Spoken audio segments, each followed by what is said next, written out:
And then busted out laughing. And I was like, you know, sometimes it takes that sort of, you know, attitude, humor, seriously telling you what you need to do in a kind of roundabout way for people to get their minds wrapped around it. And to go, oh yeah, that would make a big difference, wouldn't it? So tools of the trade, these are the tools that I have at my disposal for determining if you are subluxated, if you have a subluxation. The first thing that we look at is your alignment. It's like a mechanic looks at your alignment. If your car is in alignment, then your parts are going to wear the way they're supposed to wear. If your car's out of alignment, you're going to wear parts faster than they should. If your car has a bad alignment, then you're going to have to hold on that much harder to keep it on the road. You're going to have to focus more, put your attention on keeping it on the road, right? Yeah. When you do that, you're missing out on a lot of the beautiful stuff around you. You're using up a lot of energy to get from point A to point B that you could be using more productively, right? And really, we've got a certain amount of energy that we can use up in a day. If we use it all up, to hold it on the road. And I see people, you know, they're walking like this. You know, that takes a lot of energy. They found that 90%, and this is Nobel Prize winning information I'm going to give you right here, okay? Because Nobel Prizes, they're like the lottery for nerds. You know, they do all of this work to better humankind. Well, this guy back in the early 80s, Dr. Roger Sperry, found out that 90% of our brain's activity, 90%, now remember you may have heard that we only use 10% of our brain, 90% of the brain's activity is used to balance the body within the gravitational field of the Earth. Oh, that's what the other 90% of my brain is doing.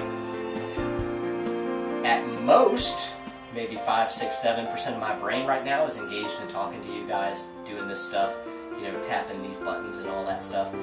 90% of my brain is just keeping me from falling on my face.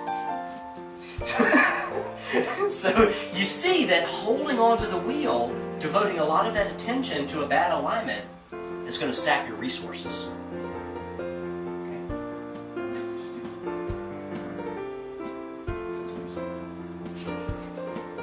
Can you say that a little louder? Well, you know, you think about it, that front portion of our brain, the creative thinking, the deep intellectual thinking, that requires a lot of energy.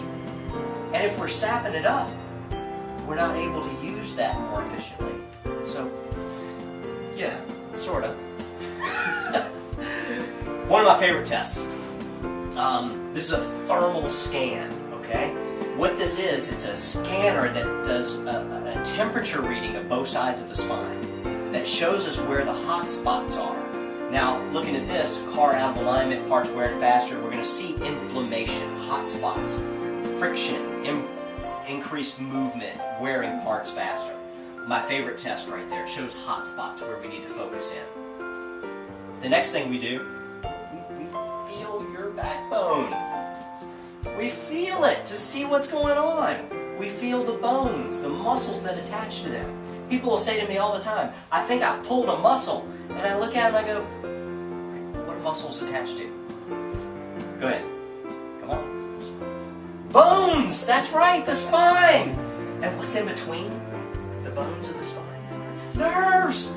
So you can't pull a muscle without affecting a bone, without affecting a nerve. It's neuromusculoskeletal. It's all three of them. I know. I threw that one out, didn't I? But I explained it before I said it. So it's okay if I explain it before I say it. The other thing that I love to do, and this is a show and tell thing, for if people come in with, Does that make sense to you? Does that, like, rings a bell? Yeah, and they looked at your leg length, right? I slid into second base. Blew a circuit? I think that's what it did, because that was my feet. Those are my shoes. Yes, that's me.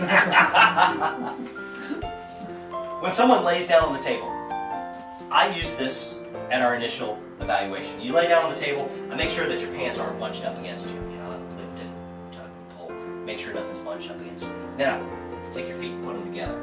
And I can tell a lot about your overall balance and structure if I check the feet and one of them is tilted like this, okay? Because when we're looking at this right here, the foundation, if your rear end's not in alignment, watch this. My rear end goes up this way, it pulls a leg up because the leg is, attached to the hip right there. So if the hip goes up, it's going to show it in the leg. This is really cool. When someone lays down and we see that one leg is shorter than the other, and we've done a posture assessment to see that one hip is higher than the other, and we come in and we make an adjustment to level that out, and then the legs are nice and even. That's fun show and tell stuff. I think chiropractic makes an awesome spectator sport. I really do. Because you see these things start to normalize. And you see them start to get balanced, and like we said, the car in alignment is going to do better. So those are the tools that we use for assessing you. These are the things, the reverse psychology stuff I was telling you about. First, we're going to talk about the best way to go about chiropractic care. Because some people, they want to function better, or they want to feel better, function better, be happy.